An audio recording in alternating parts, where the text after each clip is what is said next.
Le grand feuilleton de l'été, épisode 82, la grille des loyers. Petit rappel des épisodes précédents, depuis début mai, la grille des loyers devient contraignante.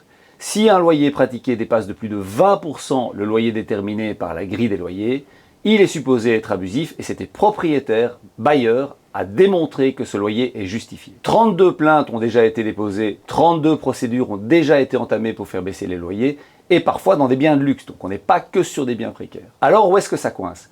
La grille des loyers se base aujourd'hui sur 6 000 baux, et pour être représentative, on devrait être à 30 000.